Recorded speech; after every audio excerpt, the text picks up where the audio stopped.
Community service is at the heart of everything that we do at Sertoma. However, it takes a lot of planning and preparation for all of the wonderful things that we offer to happen. Much of that hard work is made possible thanks to our major committees, also known as the Big Three. Without the concerted efforts of these critical teams, we wouldn't have a membership that helps us meet our mission and the many needs of others. In today's presentation, we'll talk about the purpose of these three committees, hit on their major responsibilities, and discuss what it takes to make them successful. While your Sertoma club may have many different committees, subcommittees, and task forces, likely all clubs share at least the three major committees: programs, sponsorships, also known sometimes as mission activities, and membership. The existence, makeup, and responsibilities of these three major teams are typically outlined in the club's bylaws. You should also be able to find your leadership structure here. As you well know, most clubs tend to have 3 vice presidents as part of its slate of officers. Oftentimes, these 3 vice presidents will also serve as chairs to the Big Three committees. This not only helps maintain consistency, it also ensures that individuals are well versed in the major areas of club business by the time they take office as president.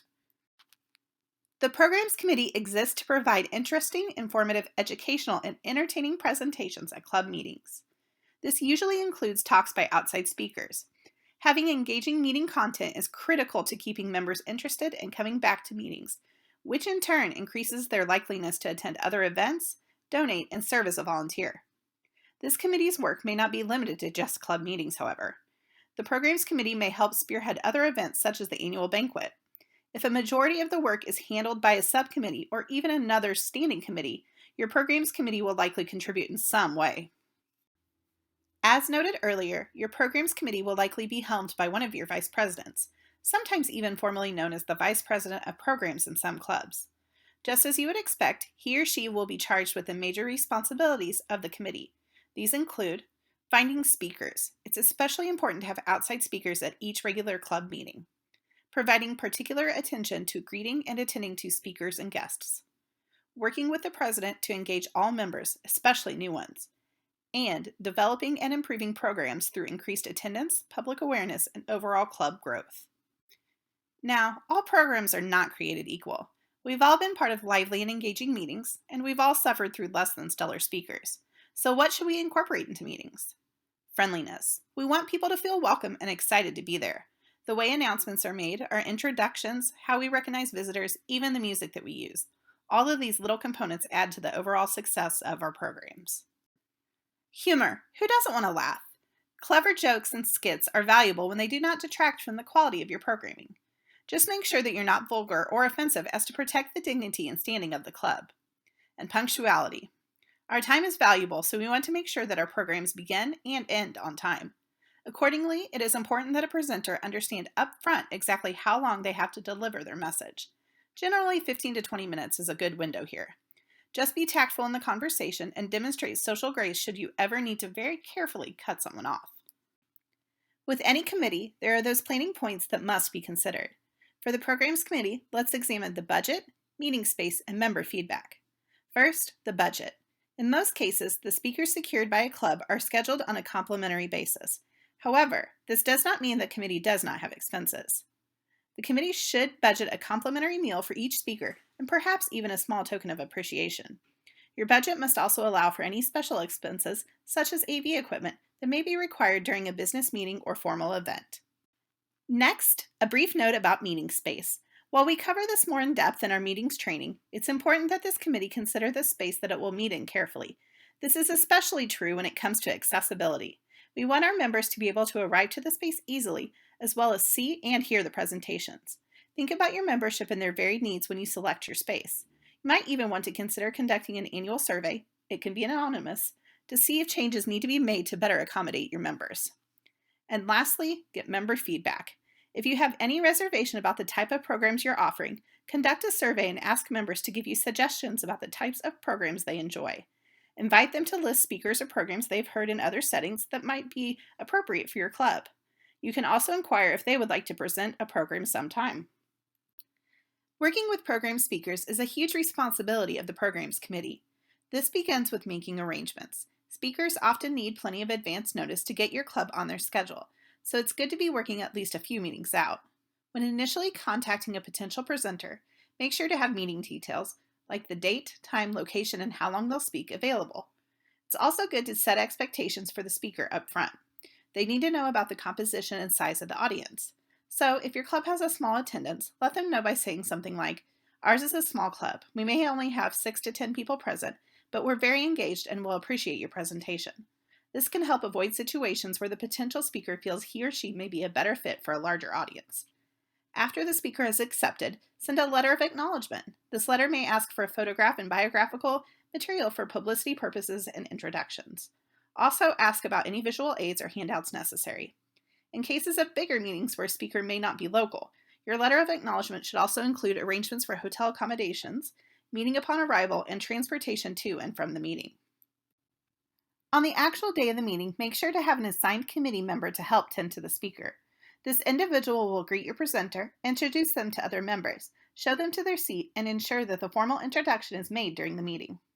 One delicate issue can occur when a speaker runs over their allotted time.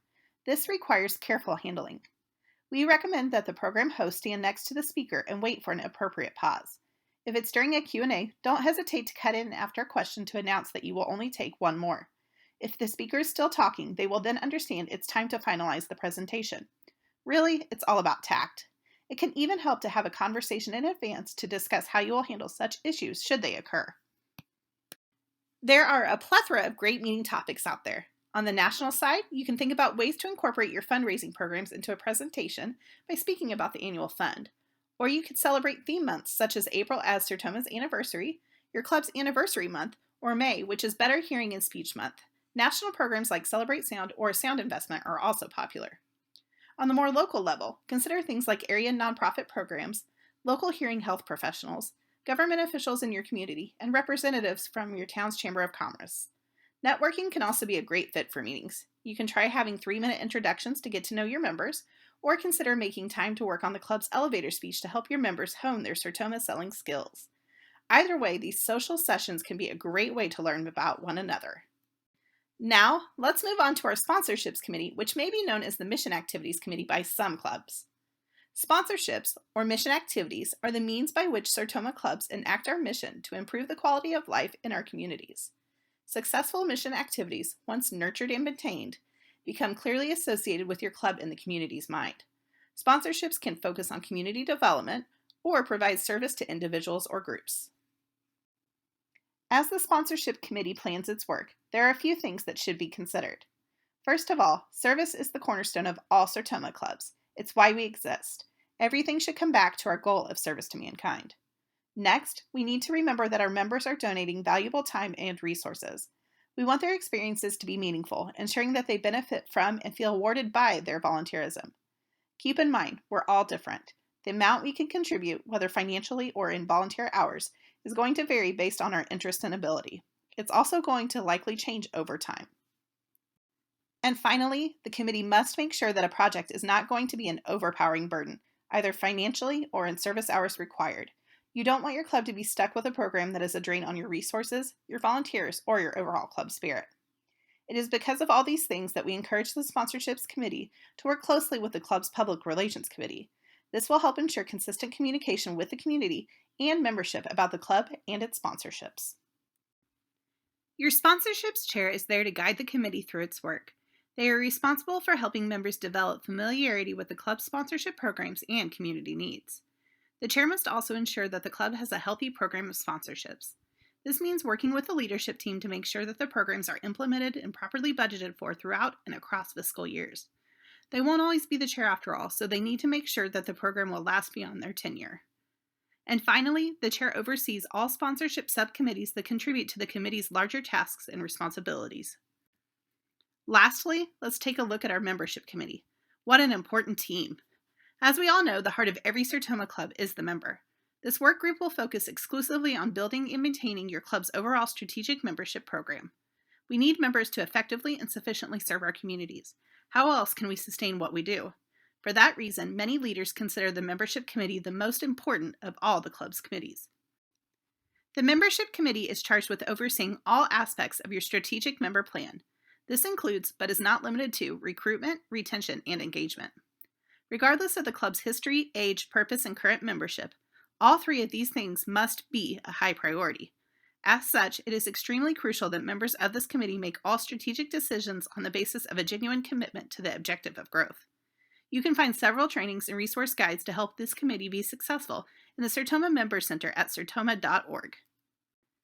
The Membership Committee Chair is charged with leading all development planning.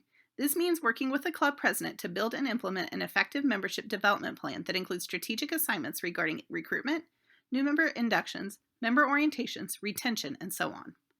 The chair also leads the club's engagement efforts.